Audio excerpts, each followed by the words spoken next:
السلام علیکم ناظرین، آپ دیکھ رہے ہیں پروگرام کاشف عباسی کے ساتھ۔ آج میاں نواز شریف صاحب نے احتساب عدالت میں ایک جواب پڑھ کے سنایا، بعد میں میڈیا کو بھی وہی ایک پریس ٹاک میں جس میں سوال پوچھنے کی اجازت نہیں تھی، میاں صاحب نے یہ سب پڑھ کے سنا دیا۔ اب اس میں ذرا جو سب سے دلچسپ بات وہ یہ ہے کہ سوال ان سے یہ پوچھا گیا کہ جی اپنی منی ٹریل 11 فیلڈ اپارٹمنٹس کی بتا دیں۔ اس کا جواب انہوں نے لیاقت علی خان سے شروع کیا اور موجودہ دور میں جو ان کا خیال ہے فوج اسٹیبلشمنٹ کی جو سیاست میں مداخلت رہی ہے وہ تمام کا تمام انہوں نے جوڑ کر اس سارے میں اکٹھا کر دیا۔ بات ٹھیک بھی ہوگی ان کی، شاید بہت سی چیزیں وہ ٹھیک کہہ رہے ہوں گے، بہت سی چیزوں میں اسٹیبلشمنٹ کا کردار ہوگا بھی، لیکن ہم آپ کو دکھانا چاہتے ہیں کہ سوال کیا ہے۔ سوال یہ ہے کہ منی ٹریل کہاں ہے، یہ اپارٹمنٹ کہاں سے ہے۔ میاں صاحب نے اس کا جواب جو دیا وہ ذرا سن لیجیے۔ میرے خلاف یہ مقدمہ کیوں بنایا گیا؟ مجھے اس مقدمے میں الجھانے کا حقیقی پس منظر کیا ہے؟ مجھے کس طرح کے دباؤ کا نشانہ بننا پڑا؟ یہی محرک چھپا تھا کہ مشرف کے معاملے میں مجھے دباؤ میں لایا جائے۔ کون تھا وہ امپائر؟ انٹیلیجنس ایجنسی کے سربراہ کا پیغام مجھ تک پہنچایا گیا کہ میں مستعفی ہو جاؤں۔ میرے خلاف جھوٹے، بے بنیاد، من گھڑت اور خود ساختہ مقدمات کی وجہ یہ ہے کہ میں نے سر جھکا کے نوکری کرنے سے انکار کر دیا۔ میں نے خارجہ پالیسی کو قومی مفاد کے مطابق ڈھالنے کی کوشش کی، عمر بھر کے لیے نااہل قرار دے ڈالنا اور سیاست۔ منی ٹریل کے سوال پر یہ سارے جواب میاں صاحب نے نہیں بتایا، تو یہ نہیں بتایا کہ منی ٹریل کہاں ہے، یہ پیسے کہاں سے آئے، یہ پیسے لندن کیسے پہنچے اور یہ اپارٹمنٹ کس نے لیے۔ اس کا جواب پچھلے 2 دن میں وہ دے چکے ہیں، اور اس کا جواب انہوں نے اب تک یہ دیا کہ یا تو میرے بیٹے سے پوچھ لیں، وہ جانتا ہے، یا میرے والد صاحب سے پوچھ لیں، وہ جانتے ہیں۔ یہ تھا میاں صاحب کا چند لفظوں میں جواب کہ مجھے کچھ پتہ نہیں ہے، میں نہیں جانتا کہ یہ پیسے دبئی اور لندن کیسے پہنچے، مجھے تو صرف اس وجہ سے پھنسایا گیا۔ مولا بخش چانڈیو صاحب ہمارے ساتھ موجود ہیں۔ چانڈیو صاحب بہت شکریہ آپ کا، سینیٹر پاکستان پیپلز پارٹی کے۔ محمد مالک صاحب ہمارے ساتھ لاہور سے ہیں، مالک صاحب آپ کا بھی شکریہ۔ علی زیدی صاحب کراچی سے، بہت شکریہ علی زیدی صاحب آپ کا بھی۔ اور اعجاز الحق صاحب ہمارے ساتھ موجود ہیں، سربراہ مسلم لیگ ضیاء الحق شہید گروپ کے، وہ بھی ہمارے ساتھ موجود ہوں گے۔ چانڈیو صاحب آپ تو مسکرا رہے ہیں، مسکرانے کی وجہ بھی سمجھ میں آ رہی ہے۔ یہ سوال تو بڑا بنیادی سا ہے کہ آپ کے پیسے کہاں سے آئے ہیں، اس کا جواب اب تک کیوں نہیں دے پا رہے وہ؟ اتنے مہینوں سے یہ کیس چل رہا ہے، سوال تو ایک ہی تھا۔ جب اتنا عرصہ نہیں جواب دیا تو آج کیا جواب دیتے؟ اصل ان کا توجہ ہٹانے کا مطلب ہے کہ توجہ ہٹ جائے، لیکن چھوڑیں گے نہیں۔ یہ وہی گلیل اور دلیل اور گلیل والی بات ہے۔ جہاں بھی جائیں گے پوچھیں گے پیسے کہاں سے آئے۔ دیکھیں آج انہوں نے بڑا کمال، میں نے اخبار پڑھی ہے، بیٹوں سے لا تعلق کیا ہے۔ حالانکہ بیٹے اور صاحبزادی کے بیان جو آئے شروع میں، انہوں نے بھی کون کیا؟ پارلیمنٹ میں کہا گیا۔ اچھا تھا موقع ان کے سامنے پارلیمنٹ میں کھڑے ہو کر کہتے آپ انکوائری کر لیں میرے اولاد کی بھی ان پہ، لیکن ایسا نہیں کیا۔ آج تو کہا میرے حسن حسین جانے تو آپ جانے، میرا تو ان سے کوئی واسطہ نہیں، میرا کبھی واسطہ نہیں رہا، والد سے پوچھیں۔ اب کوئی باتیں سب جواب ایسا دینا ہے کہ جب اس کا جواب آئے ہی نہیں ہمارے پاس، نہ پوچھیں۔ لیکن میں کہتا ہوں بھٹو کی مثال دینا آسان ہے۔ بھٹو کے خلاف کون تھا؟ ضیاء الحق کے ساتھ کون تھا زندگی میں بھی؟ لیکن انہوں نے کہا میں ان کی مشن کی تکمیل کروں گا۔ یہ سن لیں، آج ان کو یاد بھی نہیں ہے۔ نہیں یہ سن لیں ضیاء الحق صاحب کے ساتھ کون تھا۔ میاں صاحب کی پرانی ساؤنڈ ہے، ذرا سنائیے۔ جس جگہ پہ بھٹو کو پھانسی دی گئی تھی اس باغ کو غالباً بھٹو پارک رکھا جائے گا، ہم اس کو مقام عبرت کا نام دیں گے۔ شہید ضیاء الحق کا مقابلہ کریں گے یہ لوگ، یہ پاکستان کے غدار جس کو وہ شہید کہتی ہے اپنے باپ کو، اس نے پاکستان کے 2 ٹکڑے کیے ہوئے، مجھے بطور کسی کھاتے میں نہیں آیا تھا۔ اور جنرل ضیاء الحق شہید سرخرو ہو کے رہے گا، اعجاز الحق سرخرو ہو کے رہے گا۔ آج نہ ان کو ضیاء الحق یاد ہے نہ اعجاز الحق یاد ہے۔ اعجاز الحق بھی یہی ہے، آج تک تو ان کو یاد نہیں رہا۔ لیکن ایک غور طلب بات ہے، جب آپ خواہش کرتے ہو، ادھر تو جو بول رہے ہیں وہ سن رہے ہیں، میں مجیب الرحمان بن سکتا ہوں، اس کا مطلب کیا ہوا؟ ان ساری باتوں سے دستبرداری، یہ تو خام خواہ کر رہے ہیں. جو فوج نے کیا وہ بھی بیکار, جو لوگ شہید ہوئے وہ بیکار. پھر آپ گالیاں دیتے رہے بھٹو کو بنگال کی وجہ سے. اب تو آپ مجیب الرحمان کو جائز قرار دے رہے ہو, کہہ رہے میں بن سکتا ہوں. اپنی خواہشوں کی خاطر آپ پاکستان توڑ سکتے ہیں, آپ پاکستان کے خلاف کام کر سکتے ہیں. یہ میں سمجھتا ہوں, میرا الفاظ نہیں ہے مجھے, میں میاں صاحب کے لیے ایسا نہیں بول سکتا. اب یہ ٹھیک طبیعت ان کی ٹھیک نہیں ہے. کون سی والی طبیعت؟ مالک صاحب وہ تو کہتے ہیں طبیعت ٹھیک نہیں. یہ جو آج کا سارا بیان انہوں نے لیاقت علی خان سے شروع ہوئے, ذوالفقار علی بھٹو, محترمہ بے نظیر بھٹو, وہ تو چاہتے یہی ہے کہ بحث وہ ہو جو ہم کر رہے ہیں. وہ چاہتے ہیں کہ ہم یہی بات کریں, دیکھیں جی اس وقت تو یہ ہوا تھا, اس وقت تو وہ ہوا تھا. بنیادی سوال تو اب بھی وہی ہے کہ سوال منی ٹریل کا ہے, جواب لیاقت علی خان. سوال منی ٹریل کا ہے, جواب ذوالفقار علی بھٹو. سوال منی ٹریل کا ہے, جواب محترمہ بے نظیر بھٹو. مالک صاحب. کاشف, یہ ایک پولیٹیکل تھیورسٹ نے بڑا اچھا ایک تھیوری پیش کی تھی, اٹس کالڈ واٹ اباؤٹزم. کہ میں آپ سے بات کروں, کاشف آپ نے یہ گاڑیاں کیوں کھڑی کی, آپ کہیں واٹ اباؤٹ دیٹ کار. میں کہوں آج آپ نے لال قمیض کیوں پہنی, آپ کہیں واٹ اباؤٹ وہ آدمی جس نے نیلی پہنی ہوئی قمیض. یہ واٹ اباؤٹزم چل رہا ہے کہ جہاں آپ اصل جواب نہیں دینا چاہتے تو آپ what about that, what about this, what about فلانا, آپ بات کو ڈیفلیکٹ کرنے کی کوشش کرتے ہیں. اس میں کچھ بھی نہیں ہے. بات یہ ہے جون کا پہلا ہفتہ قریب آ رہا ہے, ڈیڈ لائن ختم ہو رہی ہے جو سپریم کورٹ کی تھی, نیب کورٹ کی, اور اب بہت قوی امکان یہ ہے کہ 3 ریفرنسز کے انتظار نہیں کیا جائے گا. کم از کم ایک ریفرنس کا پرابیبلی لیگل ایکسپرٹس کا خیال ہے فیصلہ آ جائے گا, وہ ایون فیلڈ ہے.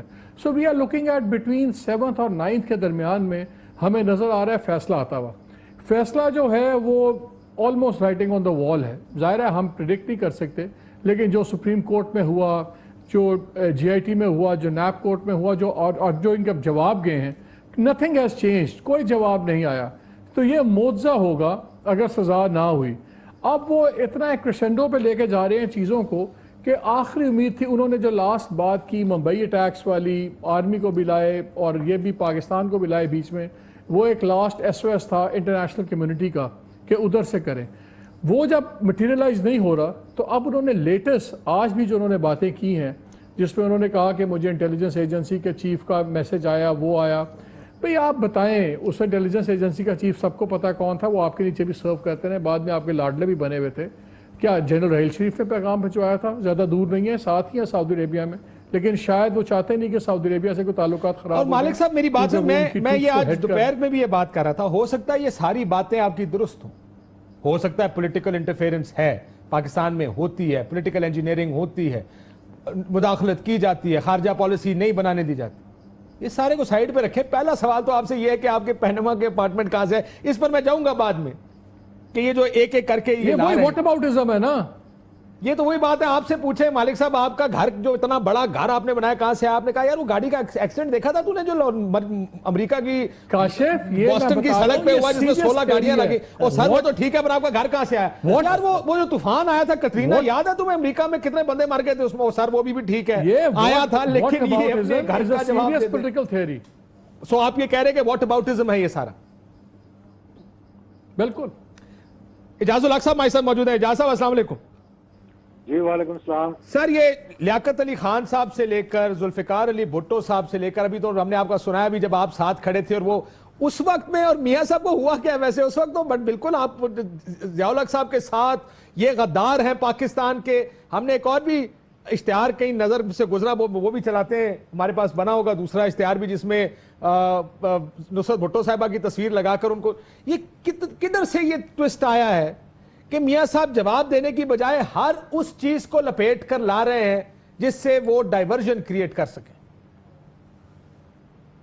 دیکھیں قاضی صاحب, اس میں میرا خیال ہے کہ ٹوسٹ تو کوئی نہیں ہے. یہ جو کچھ ہوا پاناما کے حوالے سے, اس میں کہیں بھی آپ کو نظر نہیں آئے گا فوج یا اسٹیبلشمنٹ کا کوئی ہاتھ ہے. اور آپ کو معلوم ہے کہ خود میاں نواز شریف صاحب نے اسمبلی کے فلور پر کھڑے ہو کر پھر ان کے بیٹے نے ڈفرینٹ چینلز پہ جا کے اس چیز کو اون کیا, کیونکہ انہیں معلوم ہو گیا تھا یا کہ ان کی طرف سے پیپرز کی طرف سے ان کو کوئی وارننگ آ گئی تھی کہ ہم 1 ماہ کا ٹائم آپ کو دیتے ہیں, آپ نے جو کچھ کرنا ہے وہ کر لیں. تو انہوں نے سمجھا کہ ہم جا کر جب ٹیلی ویژن پہ کہہ دیں گے یا پریس میں میڈیا میں ہم کہہ دیں گے تو پھر شاید سوالات جو ہے وہ ہم سے نہیں پوچھے جائیں گے بعد میں. اب ہوا یہ ہے کہ میاں صاحب کو شاید وہم ہو گیا, جیسے کہ امریکہ کو وہم ہے کہ جو کچھ افغانستان میں ہو رہا ہے وہ سب پاکستان کروا رہا ہے. ان کو یہ وہم ہے کہ سارے مسئلے کے پیچھے شاید کوئی اسٹیبلشمنٹ ہے. اب 2-4 سوال انہوں نے بڑے عجیب و غریب آج باتیں کی ہیں جو میری سمجھ میں نہیں آئی ہیں. اس کو چھوڑ دیں, لیاقت علی خان اور باقی یہ تو خیر ماضی ہے, ایک تاریخ ہے, اس پہ کچھ لوگ کچھ کہیں گے, کچھ لوگ کچھ کہیں گے. میں یہ پوچھنا چاہتا ہوں کہ کیا کون سا انٹیلیجنس آفیسر تھا جس میں اتنی جرت ہوئی کہ وہ ایک پرائم منسٹر کو جا کر کہے کہ آپ استعفیٰ دے دیں, جو کہ ایک sitting democratically elected prime minister ہے جس کے ساتھ پوری پارلیمنٹ کھڑی ہوئی ہے. یہ دھرنے کے دوران کی بات کر رہے ہوں گے نا. جی ایک جماعت باہر تھی پی ٹی آئی جس کا نام ہے, اور 15 جماعتیں جو پارلیمنٹ کے اندر موجود ہیں وہ میاں نواز شریف صاحب کے ساتھ کندھا ملا کے کھڑی ہوئی تھی.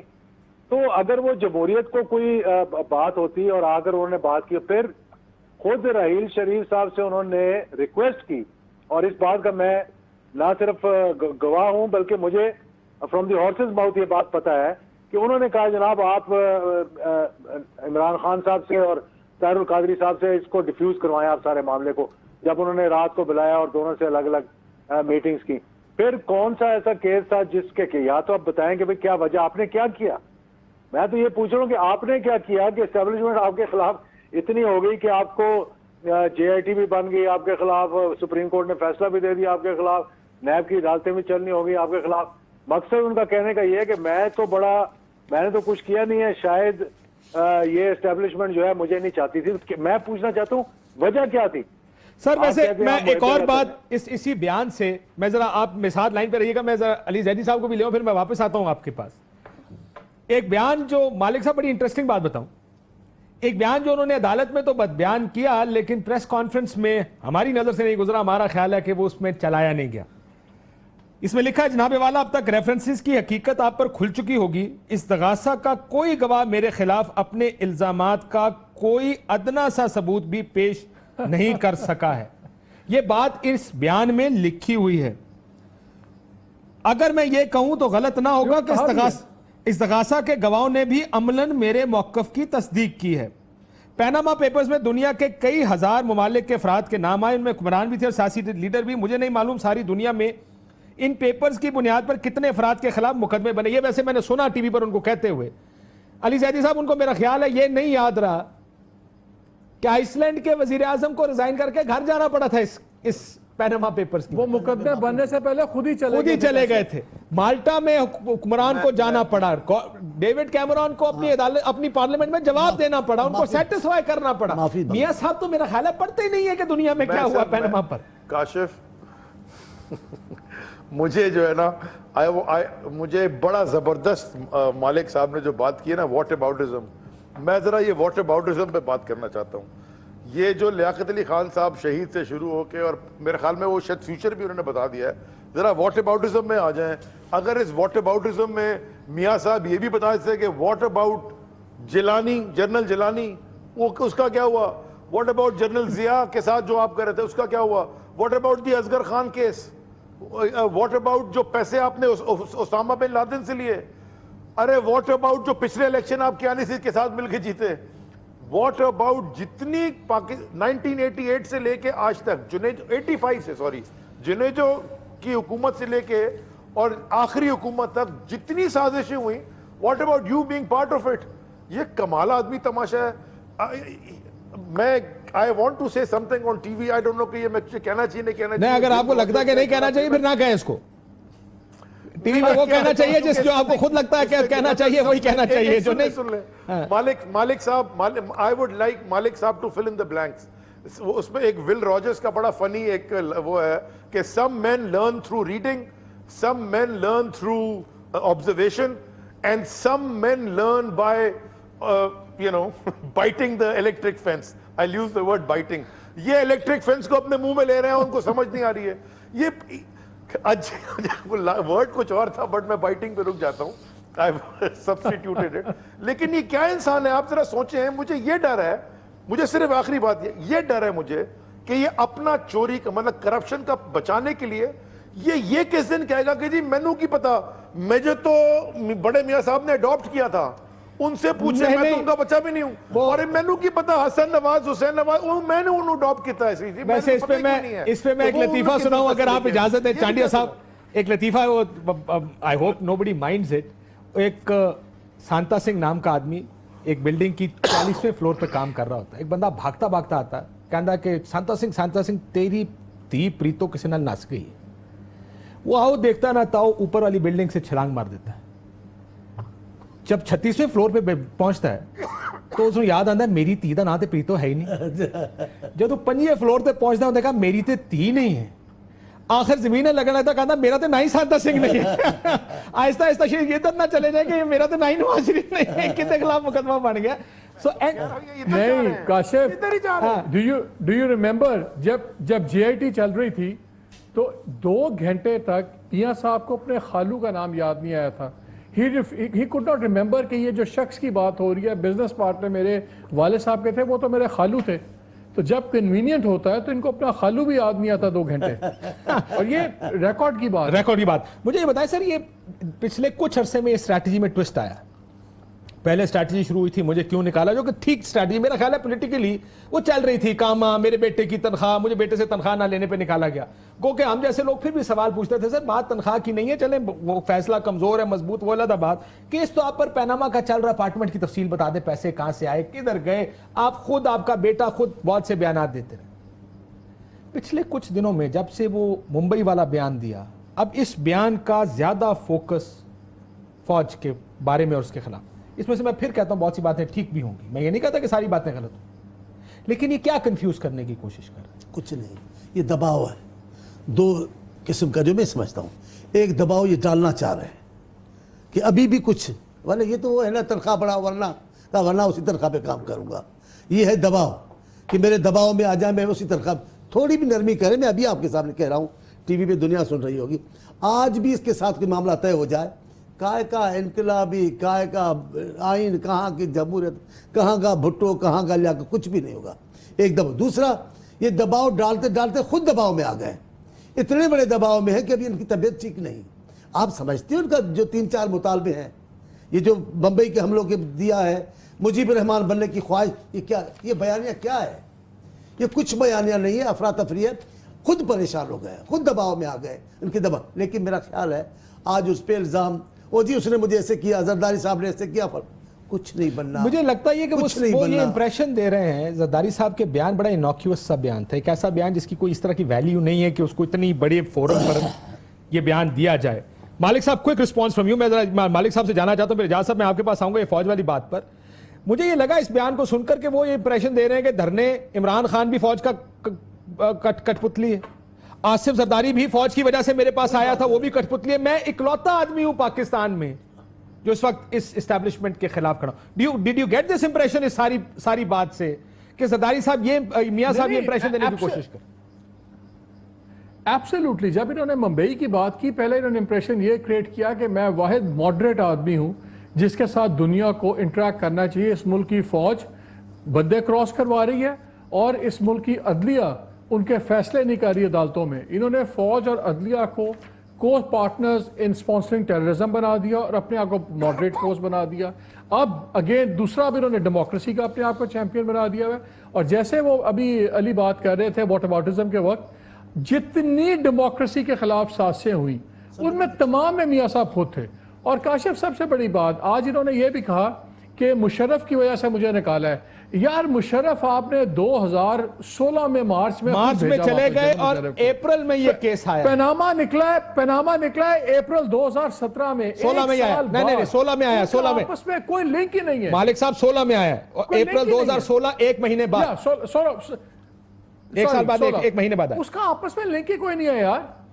مشرف کا کیس, اجاز صاحب, پرویز مشرف کا کیس تو تقریباً تمام ہو چکا تھا once he left the country.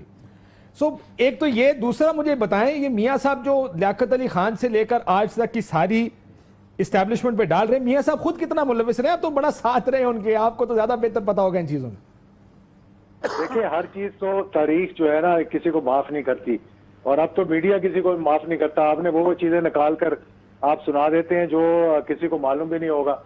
تو یہ سارا جو میاں صاحب کو تو میں یہ کہوں گا کہ